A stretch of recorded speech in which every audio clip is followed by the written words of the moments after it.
Hello, and welcome back to our second episode of season 2. Today, we're talking about domestic violence, very heavy topic. So, if this makes you feel uncomfortable in any way, feel free to sit this one out. Likewise, if you want to share a personal story or speak to a professional, reach out to us at any time for support. All right. So, thank you guys for joining us. We're so excited to have you here. Even though this is a bit of a heavier topic, we'll still try to work in some personal stories and make it a little bit lighter for everybody. So, firstly, I'd like to share a story from one of our listeners. It's about last week's episode. She talks about her own struggles with infertility at a very young age. And she said I could share her story. She said, I was lucky that all my friends and family were supportive while I was trying to get pregnant. I was 25, and you should have been able to sneeze on me to impregnate me based on both sides of my family. Twins are very common on my maternal side. The hardest part was when someone I love, or even a patient, would get pregnant and I'd have to bite down hard on that little tendril of jealousy before it could take root. The first time I was with a termination at Planned Parenthood, I had a moment where I just wanted to slap her because I'd had to work so hard to get to 12 weeks this one time. And then I remembered she wasn't me and took a deep breath and got the fuck over myself. No problem after that. So thank you so much to our listener for sharing that personal anecdote about her own infertility journey and how it made her feel while working in healthcare, especially her experiences working in Planned Parenthood, where patients are coming in for terminations. Meanwhile, she was silently suffering with her own health. It can be extremely tough to separate our personal experiences from our work. I can speak to this as well. So very early in my pregnancy, I was really nervous about potentially miscarrying for no reason other than the fact that early miscarriages are extremely common. And, when you work in healthcare, like all the stats are in your head. So you just are constantly like, it could be me, it could be me. And I didn't have my early ultrasound yet. So I was always just a bit worried, like, because without the ultrasound, you actually have no idea what's going on in there. So whenever I worked on the early pregnancy unit, I would diagnose multiple miscarriages a day. And after 8 hours, it would really start to weigh on my mind. I might go an entire day only seeing non-viable pregnancies, and it makes you very nervous. And now I'm at the point where I'm seeing patients come in preterm labor or diagnosed as stillbirths who are just as pregnant as I am now. And when you work in healthcare, you're constantly exposed to these poor outcomes. So your mind can rarely rest. And I often find myself wondering, like, why them? This could be me throughout the day. Like, if you don't work in healthcare, you might have literally like one story if you know a lot of people, where someone who had a stillbirth. Like, most people don't know someone who personally had a stillbirth. But when you work in healthcare, you see them not every day. That would be really crazy. That would be a very busy hospital. But maybe once or twice a week, you get a really bad outcome like that, or like a preterm labor. And so to us, it just feels like it's so common because we're the ones who are seeing it. So if you're pregnant, it's very jarring to constantly be like, she's just as pregnant as I am, and we're cremating her baby. Mhm. Like, it really, really fucks with you mentally. So especially for this person who shared her own story, like, she's worked in Planned Parenthood. People are obviously coming in for terminations, which is their right to do so.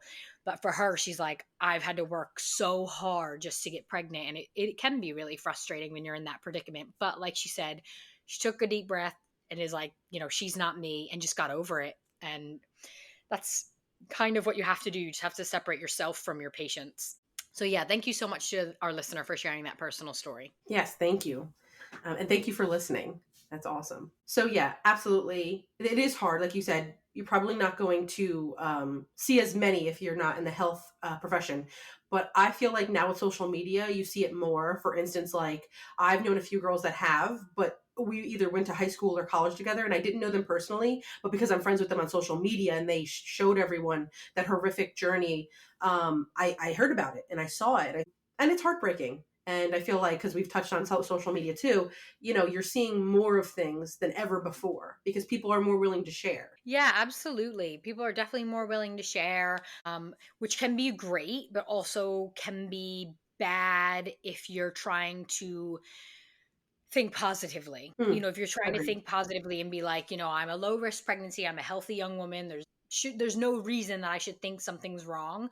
But if you're constantly barraged by these videos of people who are having horrific second trimester miscarriages or stillbirths at term, that can really get in your head and you'll be like, well, it could be me.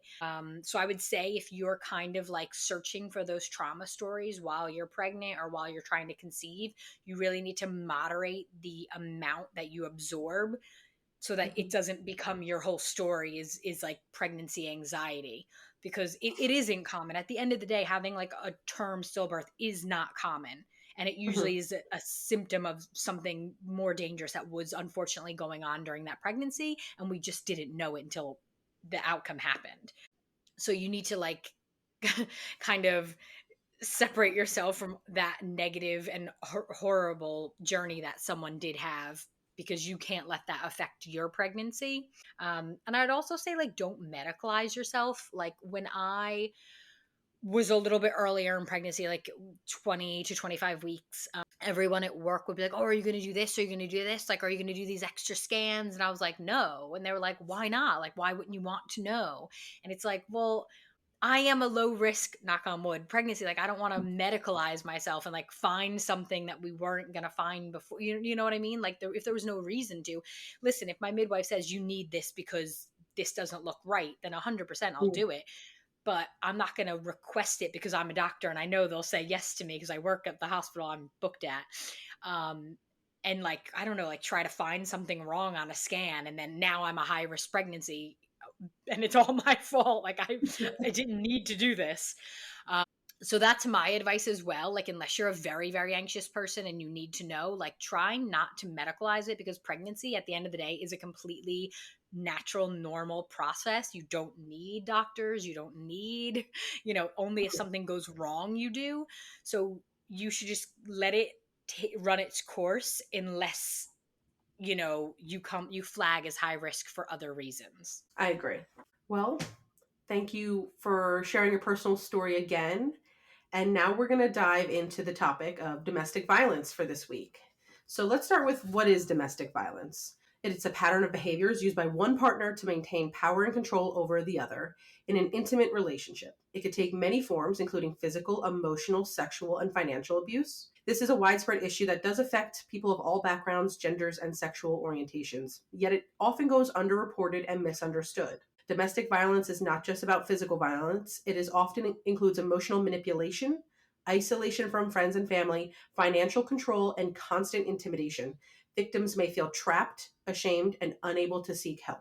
Domestic violence isn't just about physical harm, it inflicts profound psychological wounds. Victims often experience fear, anxiety, depression, and PTSD. These mental health effects can persist long after the physical scars have healed, and victims may struggle with feelings of shame, guilt, and worthlessness. They often develop hypervigilance and they constantly anticipate danger in order to protect themselves, which can lead to chronic stress and anxiety disorders. Yeah, so according to Pathfinder, 44% of women, this is worldwide, 44% of women cannot make their own decisions about their sexual and reproductive health, sorry, without fear of violence or harm. 27% of women and girls aged 15 to 49 years report physical and or sexual violence by their intimate partner. And lastly, women who experienced intimate partner violence were 16% more likely to suffer miscarriage.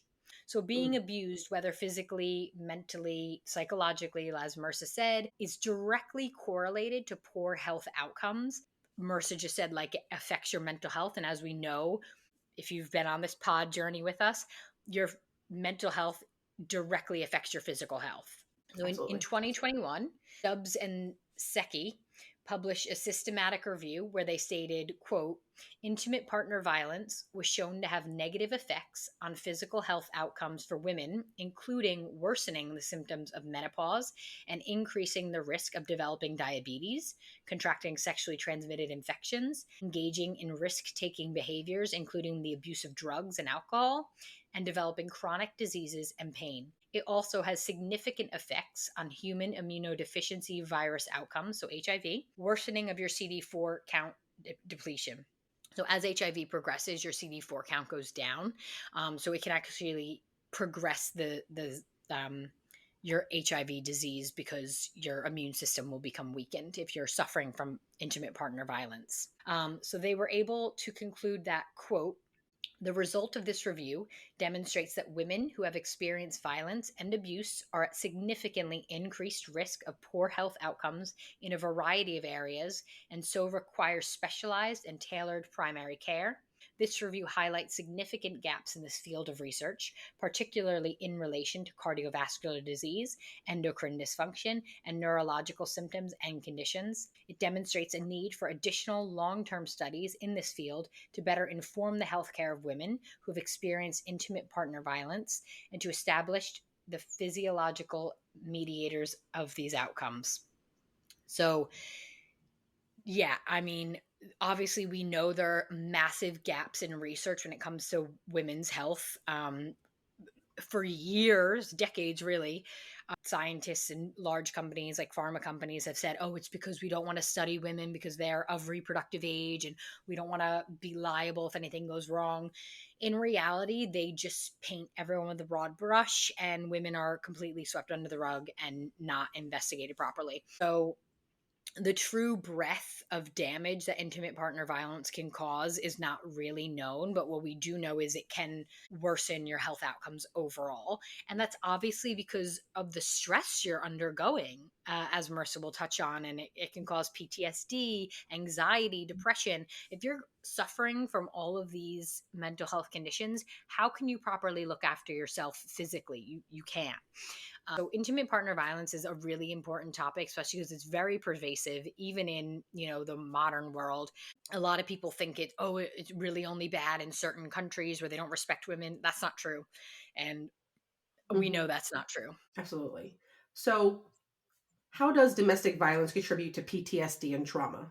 Let's discuss that a bit. So, the unpredictable nature of abuse, coupled with feelings of helplessness, can trigger PTSD symptoms, such as flashbacks, nightmares, and emotional numbing. These symptoms can impair daily functioning and quality of life, as Bridget has just kind of mentioned and shown in the study. So, long term, there are consequences for these victims on their mental health, and survivors may struggle with trust issues, difficulty forming new relationships, challenges in managing emotions, and these effects can persist even after leaving the abusive relationship. And then they have to deal with the fear of retaliation, financial dependence, and societal stigma. And this can deter victims from seeking support. And we do see that a lot. Like I said earlier, it goes underreported often. And additionally, abusers often manipulate and isolate their partners, making it hard to access resources. They're known to cut them off from family and friends. And this is on purpose. This is to make it harder for them to leave and also easier for them to just go back and continue that cycle of abuse. Because without support, how can you get out? How can you get help? It does feel very helpless, So I understand that. So it's important as professionals and even friends and family to create safe spaces for the survivors to share their experiences without judgment, which is extremely crucial. And all mental health professionals can provide trauma informed care, which helps survivors rebuild their sense of safety and self worth, which is a big thing that we work on when you're trying to help someone leave this relationship. Because not only do they need the support and resources, but it really has to do with their own self worth, confidence, all of that. Because throughout the whole relationship, the abusive partner has diminished it and chipped away at it little by little by little. And they really do feel unworthy. Like, I hear a lot in my practice, like, do I deserve better? I've even heard one woman say, I deserve this. He did this because I did that. So I deserve this. This is my fault. And these are things we have to work through. We have to work through these sentences and these negative core beliefs that they've formed in this relationship. And we have to help them get back on the right path and see that this is not okay. It is never okay. So that's just some things I work with often when it involves domestic violence. Another thing I wanted to touch on, and I don't know if you saw, Bridget, but 5 days ago, U.S. lawmakers in Louisiana, Oklahoma, and Nebraska and Texas are discussing eliminating and restricting no-fault divorce.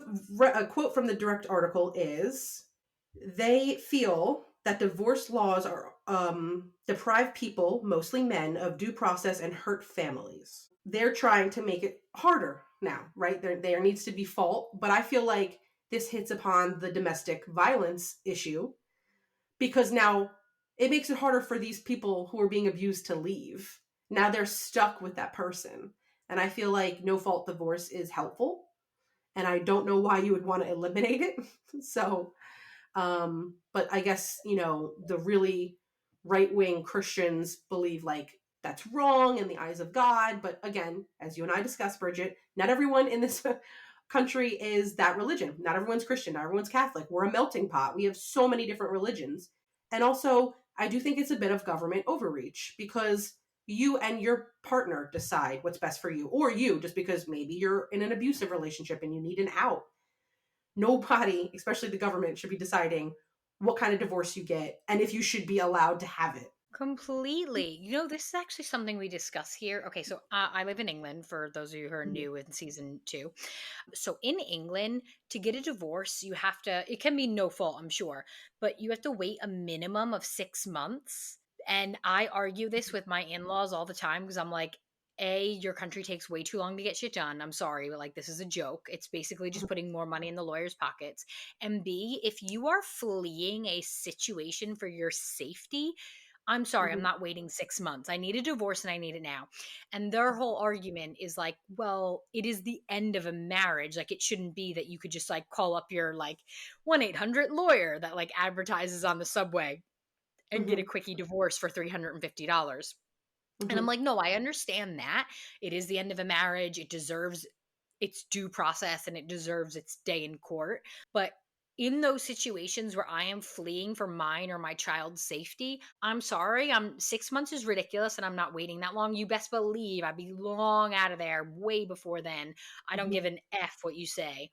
Right. And that is, I assume, I always assumed, I don't actually know how the Mhm. origin of like US divorce law changed wildly in the 50s and the 60s. It started with like California and New York and like where a lot of celebs did live and they were getting Mhm. divorced more rapid fire.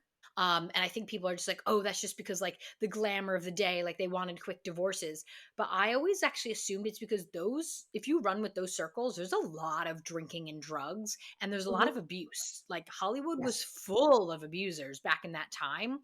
And I genuinely think that like those states were looking out for men or women because obviously anyone can be abused. And we're just kind of like, yeah, like if you need to get out, you can get out quickly. And states that don't allow you to do that, it's just like, I'm sorry, what? Like, who are you to decide how quickly I can leave this potentially dangerous marriage? Yeah, I really think that's crazy, because each marriage is different, and for them to halt you and keep you for 6 extra months is that's insane. Probably does feel hopeless, like some of these victims are reporting. You feel stuck, and Yeah, it absolutely. I do know someone like casually, she's an acquaintance Mhm. in England who is still undergoing her divorce. It has been a year now. Mhm. And at first, when I met her, I was asking like my in laws, I was like, why is she so mad? Like, she's in a new relationship, lives on her own, has completely moved on. And I was like, why are they like not signing the papers? Like, that's bizarre. And they were like, no, Bridget, like, that's how long it takes in England. And I was like, this is a joke. They have no children. They didn't own a home together. Like, she owned her own home separately. It was gifted from her parents. So it's completely in her name, gift from the parents. I don't know his situation, but like he moved into one of her homes, like never had kids, didn't share property. So like, what is the hang up? I was like, sign the papers and go. It just lines lawyers' pockets more, really, because you're dragging it out for a year now. Yeah. Um, I had a client years ago. It was a couple, and I could tell that there were signs of verbal abuse. So I was trying to meet with them separately, because I was trying to tell the female client, like, here's some resources, you have to get out. And she did, but he would stalk her. So like they were wealthy enough where like they had their immediate home, and then they had like a nice condo up north in New Jersey. So that's where she was going to live, and she was like, this is a separation. It is going to be a divorce eventually, but just like leave me alone. Let's like live our separate lives. And he would just stalk the condo. And he said like, we're not allowed to get divorced. Divorce isn't an option. And it was crazy. But this is why I hate like the fact that people are trying to change like the no fault divorce and everything, and make divorces harder or more drawn out, because why? Like it in situations like this, you're making it so easy for them to get hurt. The victims could get physically hurt because the violence escalates. It could be verbal at first, but if they're not getting their way, it's escalating and escalating and escalating. Next thing you know, it's a murder. You know what I mean? Or just something so Mhm. severe that like they're disabled because they tried to kill them, but it didn't work. They survived, but they're disabled now. Or I saw something horrific when I was watching the ID channel once, where he lit this girl on fire, and she did survive miraculously, but her burns were so bad that like a couple of months later she died in the hospital. But she was like not even the same person. The burns were so extensive, and Mhm. I couldn't believe that. Like the fact that you're allowed to burn someone because you're that angry that you don't have control over a human being. Like that's sick. That's so sick. Seriously. Yeah, and I'm sure you can speak to this, Mercer. Controlling behavior only progresses. And Hmm. yes, you might say, oh no, not my partner. Like it stopped at this. Yeah, but that was a progression because he didn't do that to you before. And Right. yes, thank God. I'm so happy that maybe it stopped with really vile language and he never physically abused you. But that was a progression from no abuse Yes. to calling you the C word. That's Hmm. progression. And some men or women that will progress to physical and psychological violence as well. Hmm. Oh, absolutely.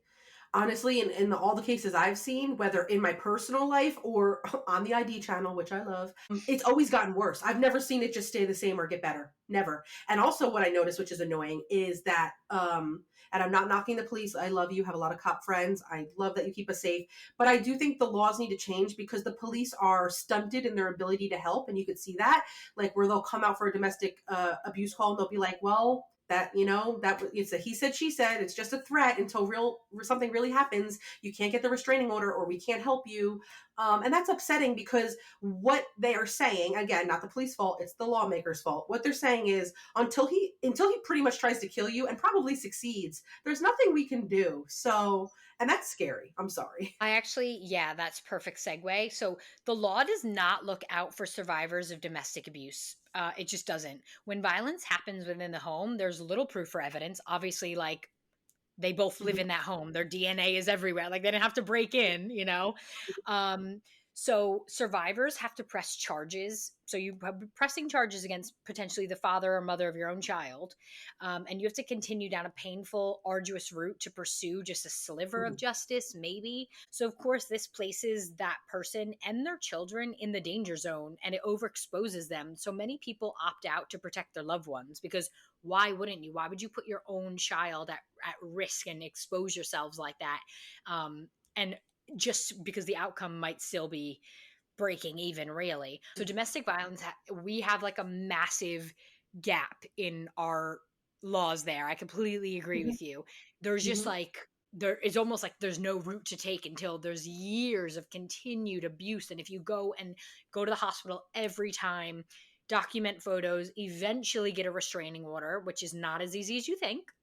Nope. Um, and then yeah, hopefully it a decade from now there's enough a mountain of evidence for someone to do something. Otherwise, Mercy, you're exactly right. It's when that person's murdered, then they go, oh, look at that, she actually filed a restraining order 6 months ago. Must be her partner who did this. And it's like, well, it's too late. Hmm. Agree. It's sad, honestly, because there's a lot of people that are losing family members and friends to this. When it could have been prevented. They let the cops know. They tried to file the restraining order, whether they got it or not, and it just wasn't enough. They were like, nope, it has to escalate a little bit more, and it's just scary because some of these people have kids. Like we're not just talking about like two partners in this. Sometimes there's family, kids involved. I've seen horrible things where they've tried to hurt the pets, and it's like it's scary. And I feel like the cops should be able to do something about it. There should be some kind of law that is put in place to protect people earlier. Especially when how come some of these men or women, it is usually male dominated though, the perpetrators, that the cops will ring up the record and there's so much on the record, so much, but because they're not actively doing something in this current case, it's like, well, I don't know about that. And for me, it's like mental health professionals are trained to track patterns, and that's how we can predict future behaviors. And it's like, this is a pattern. This is a pattern. This is getting worse. I think cops are often like that's beyond their job role, so they don't want to draw those conclusions because ultimately the people who are responding to domestic violence, like they're just uniform officers. You know what I Yes, mean? yeah. Like So they're like, whoa, that's, I'm not seeing a crime now. Like, yeah, someone Mhm. might have a bruise, but they both live here, both their names on the deed. They both have every right to be in this home, and Mhm. no one's fessing up. So, pursuing more is kind of beyond their scope. And they're like, Mhm. yeah, I don't want to be responsible for this, but someone needs to be. Yeah, absolutely. It's scary, it really is scary. And there needs to be more in place to protect the victims, absolutely. Even programs too. I feel like I can't speak for other states, but in New Jersey we do have a good amount, but I feel like we could have more, to be honest, definitely more.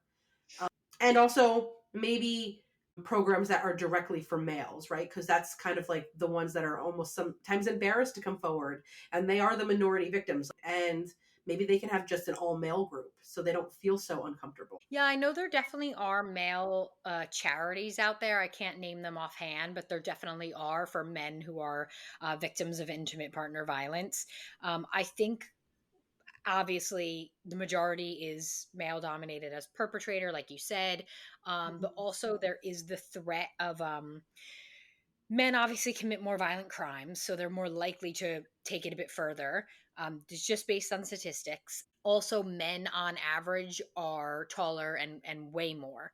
Hmm. So there is always that threat, and we need to protect the Hmm. smaller partner in the relationship just because you like your partner, your male partner, maybe in like a heteronormative relationship, maybe he is just yelling and getting vile and he hasn't actually touched you yet, but he's maybe a foot taller than you. So you're already physically threatened. Whereas when it's the opposite way around, for a male to feel physically threatened, like the woman already had to, do Hmm. something physical because men don't walk around just afraid of women. We're smaller and we tend to weigh less. So the threat of me attacking you is way less than the opposite way around. And I think that that's also what people don't understand. You could feel physically threatened when the person has not even touched you yet because the way they're Hmm. towering over you, they weigh more than you. You know that with one hand they can hold both of yours down quite easily. Anyone who's like in a relationship, like this, like not in any sexual way, but like if you're in a relationship, you're always like, oh, like let me see how strong I am. Like, you're curious and you're like, could I actually fight off a man? No, straight up. And I go to the gym. I would say I'm slightly stronger than like the average woman my height and weight. No, no, no. Literally, Ted, one Uh, hand, boom, down. Bridget, don't even play me. I had you in Denmark, okay? Let's talk about sister violence. Just kidding. Yeah. Um, Talk about violence in the home. but no, yeah, no, men are. It's just a fact. Again, we are just talking about the general. It's not everybody. I mean, I know there's some like Olympic athletes that are like or bodybuilding women, but that is the minority. So yes, it can be frightening, but also people don't realize. I hate when people think like, well, if there's no physical violence, like the cops can't do anything, but emotional and verbal abuse is very damaging to someone's mental health and how they go about their lives and are able to go to work and function. And they're probably cut off from family and friends. So what is their life look like outside this verbally abusive relationship that is knocking down their self-confidence? And it's damaging. I know I mentioned financial abuse. That's a big one. Controlling the finances. This person can't seek help. Maybe they're a stay-at-home mom and they rely solely on the husband's income, and he knows it, and he holds it over her. That's upsetting, because what if someone's saying to their wife, I'm the one that work, you don't do anything, so no, you don't get money to go to therapy. It is It's a red flag if you are in a traditional marriage role where, let's say, um, he works, you don't, that's fine. It is a red flag if he controls the money. Because in a Mhm. successful and happy equal marriage where even if you never worked, you always raise the kids and you agreed to that. He was like, I want you at home. And you're like, girl, I want to be home. Like, you know, Mhm. but you share the money and both your names are on that bank account. Both your names are on the deed to the house. Both your names are on the cars. That is a Yeah. fair, equal partnership. If your partner says, I don't want you to work, which is not a problem, fine. But also for ease of bills, I'll take care of the finances. Don't even bother putting your name on it. That is a red flag. That is controlling behavior. 10 years from now, when things are not looking so pretty, you on paper own nothing. You have the credit score of a 15-year-old in high school. Nothing, zilch, zero, nada. You can't do anything now. Good luck getting a loan. Good luck moving out. Please at least open a bank account. You have nothing on paper. You're now in your 30s or 40s. And it's all because that is financial abuse. You have been controlled. You didn't realize. Maybe you thought, oh my God, I have such a great man. He wants to take care of the finances. Taking care of the finances and sharing the finances, not the same. Yes, I agree. I agree. Listen, ladies, it is super important to be on everything. The deed, the bank accounts, be involved. If you still are, say you're someone that lacks, like me, I definitely lack in financial knowledge. I know that for a fact. And everyone I think in this family knows that.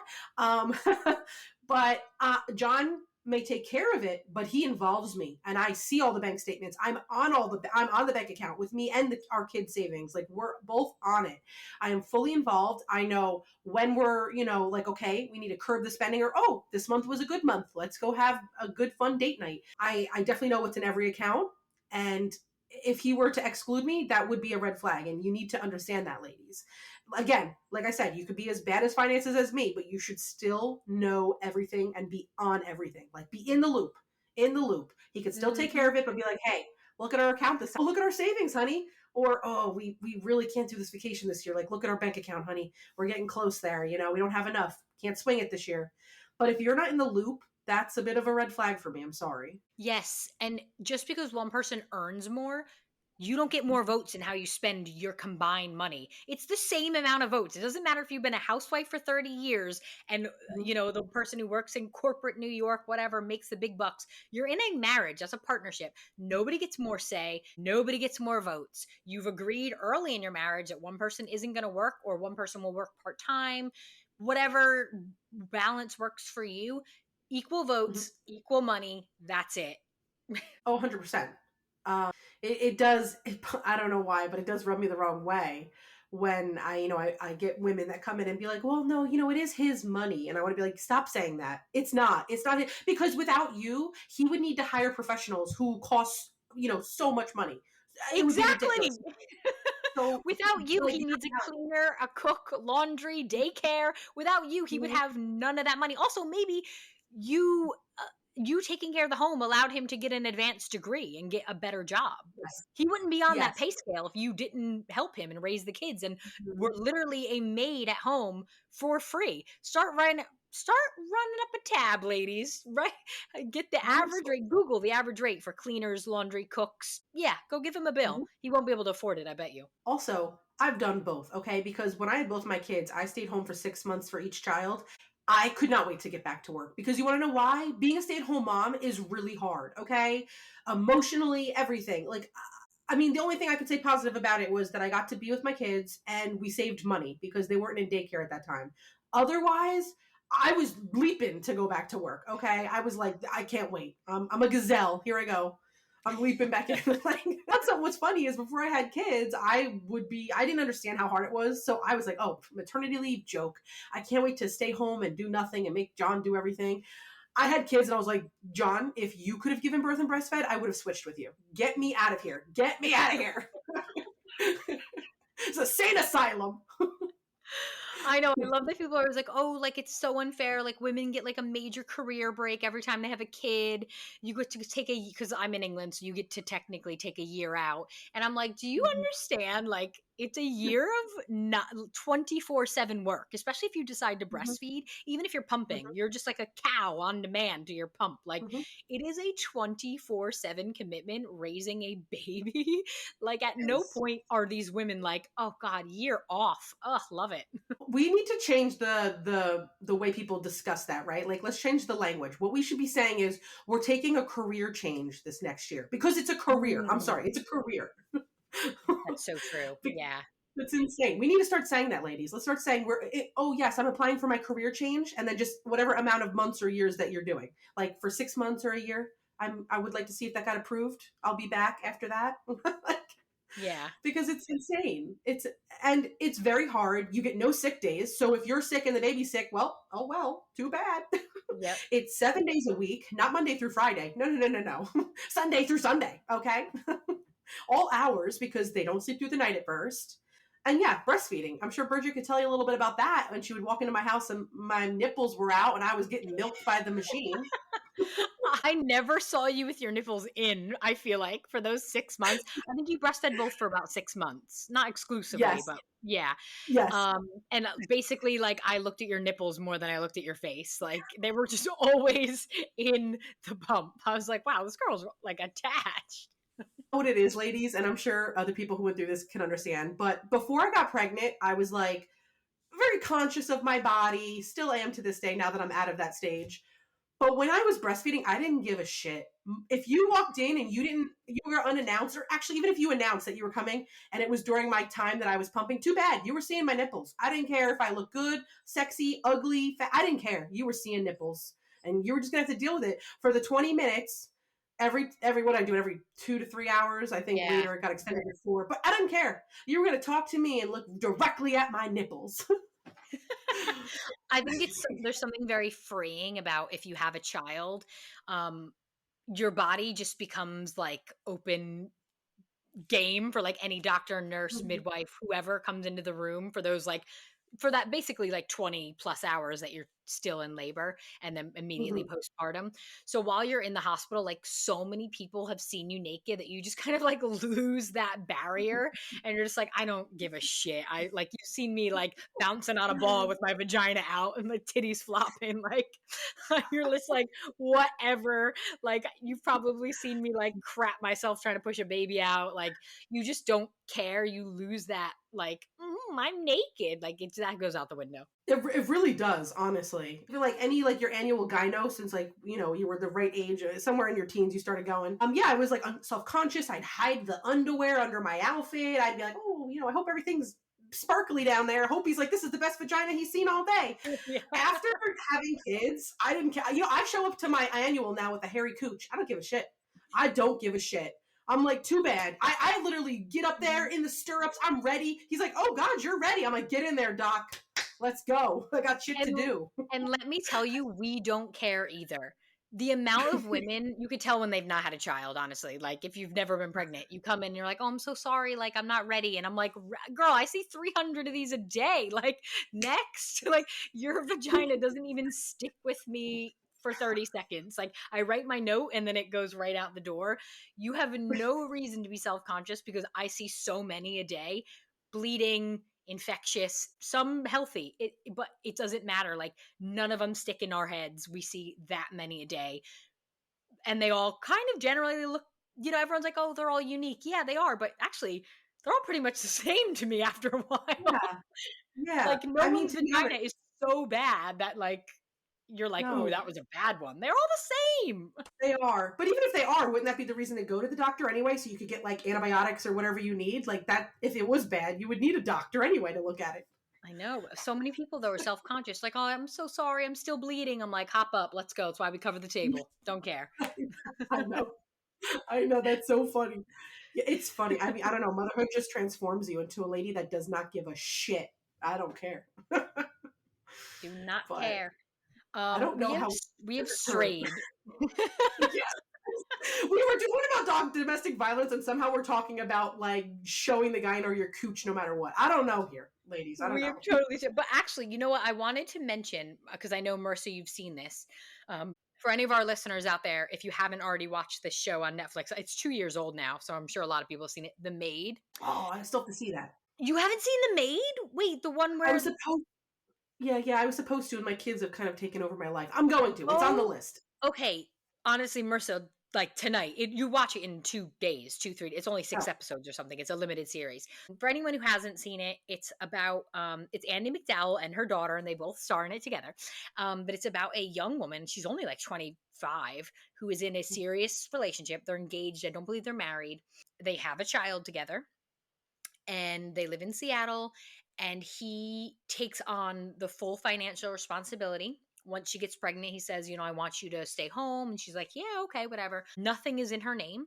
And it basically just highlights how difficult it is to leave a situation. And this girl is tough, okay? Like tough as nails. Yet she ends up going back once or twice, because They she do. has nothing in her name as an adult, and she's trying to feed a child, clothe a child, legally send her child to school because you have to by law. I think by then her child's already 4 or 5. Mhm. When you have nobody to lean on because her mother, unfortunately, has bipolar disorder, so she's not extremely dependable as childcare. But when she is there and on her meds, she's great. But sometimes she goes off on her little, tangents, and she's not really available as a primary caretaker. It is an incredible and eye-opening show about how difficult it is to navigate leaving an abusive situation when you are completely financially dependent on somebody else. You're a young person, and it's not that you could just go off and go into the streets and be like, you know what, I'll just look after myself. When you're looking after a child, they legally have to be in sheltered accommodation. They have to be fed. They have to go to school. So imagine doing all this while working your first job in about 5 years, trying to get government assistance, trying to get into a shelter for women.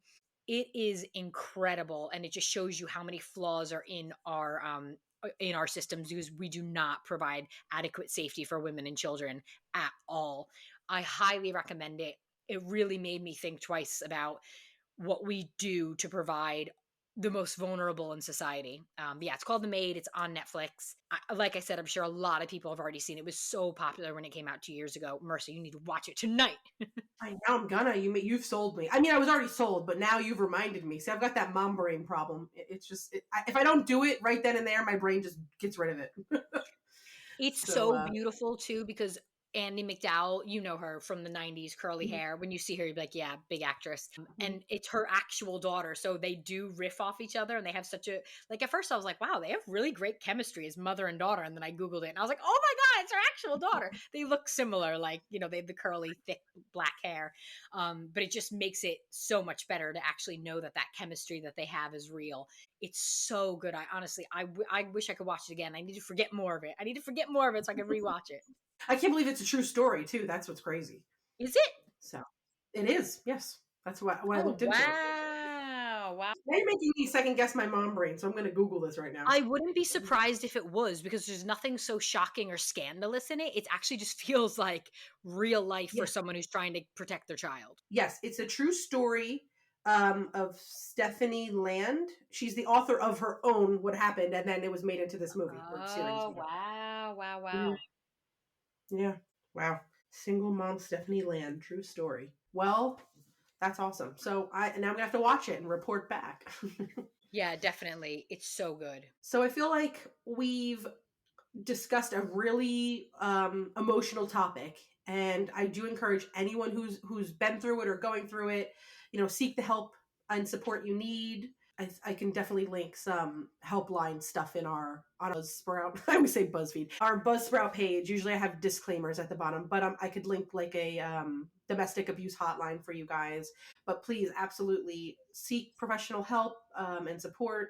It's definitely needed, and it's not easy. As you've seen, Bridget said in The Maid, and as I've seen in my own practice, people tend to go back for financial reasons, support, just basic life necessities like food and everything, and shelter. So with support, it makes it a little bit easier for you to not have to go back because we don't want you doing that in that kind of environment, especially if there's kids involved. Yeah, I also just want to mention a bit of like a topic that's been in the news Mhm. lately. As many of you probably already heard, on June 21st, it was reported that the Supreme Court upheld a federal law that bars anyone subject to a domestic violence restraining order from possessing a gun. The vote was 8-1 in favor of the law, which is great. And they Mhm. found it did not violate the Constitution's Second Amendment. And Justice Clarence Thomas was the only dissenter, which is questionable. But so yeah, they upheld that law that if you have a domestic violence restraining order, you still cannot legally get a registered firearm, which is common sense to many. But it's Yeah. really good that they did uphold that, and I'm sure everyone else is breathing a sigh of relief because getting a domestic violence restraining order means that a competent judge has reviewed your case and issued that restraining order. It's not easy to just get one.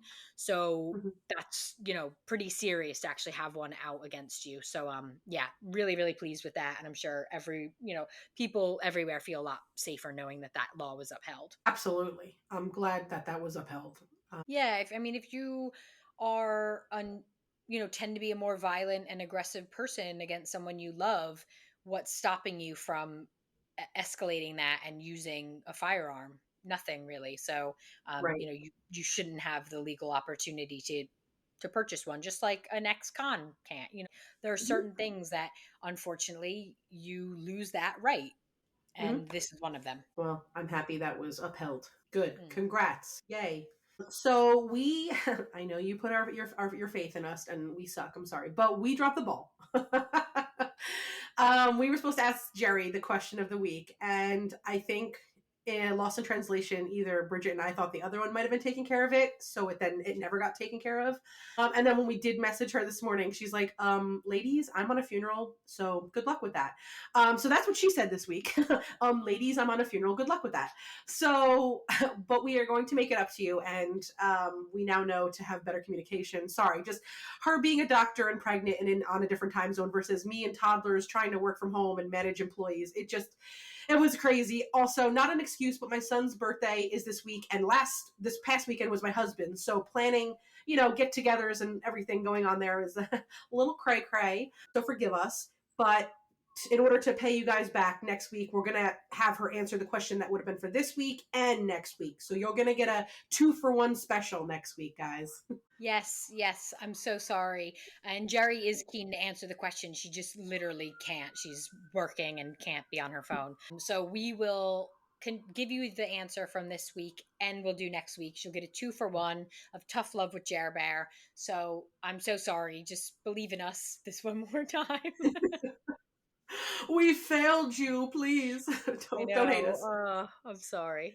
But you know what? This serves as a good example. Again, not an excuse, but we're mothers and juggling. We have careers. We're not just stay at home moms. We're not just podcasters. We have serious careers and commitments and families and events. And sometimes, the juggling gets hard and something drops, and we apologize. So many events. Oh my gosh. Merce and I were just texting a few days ago. The summer is like, I mean, I love the summer. It's my birthday month as well. Now that it's July, like it's my favorite time of the year, but it is when events pop off, like weddings, showers, everything. I have my birthday party I'm planning because it's going to be my 30th. I have my baby shower. There's like so many things on my mind right now in the summer, and I know that sounds like really lame because it's a bad excuse, but like you just get like the rush of events every summer. Whose weddings, whose I agree. showers. I have to buy a gift for this, buy an outfit for that. And you're just like, like I'm planning somebody's bachelorette right now. And I have 2 weddings coming up and my birthday, 2 baby showers. Yeah, it's just a lot. Well, if we can give the crowd anything, I could tell you exactly what Jerry would say though if she was listening to this. Oh, when I was your age, I juggled way more, like triple the load, and I was just getting it all done. So she Maybe wouldn't that's she what we wouldn't could have ask failed you guys. If this was Jerry's podcast, she would not have failed you guys. That's so true. We can ask her. What do you think about us forgetting to ask you a question? She would have been like slackers, disappointments, I know. embarrassments. Oh, I'm sorry. We failed you. We did fail you, but we love you. We love you all. We do. Also, we noticed that the subscribers have been going up on YouTube. We're almost at 500. We love you guys. Thank you so much. That is huge. I know that we're just like these little podcasters and we do it, yes, like technically in our free time, but it means so much to us. And we please give us your feedback. Few of you do, and I totally appreciate it, but give us more feedback if you can. Just if you have a second a day, just let us know what you want to hear, what you don't want to hear, anything we could change. Please, please, please. We want you to make this your own. Absolutely. So again, please subscribe, especially on YouTube. Subscribe for us at Psychotic PY Podcasts. And once again, thank you for always following us along this journey and listening. And we love you guys. We love you so much. Thank you. Have a great weekend. Take care. Happy 4th of July.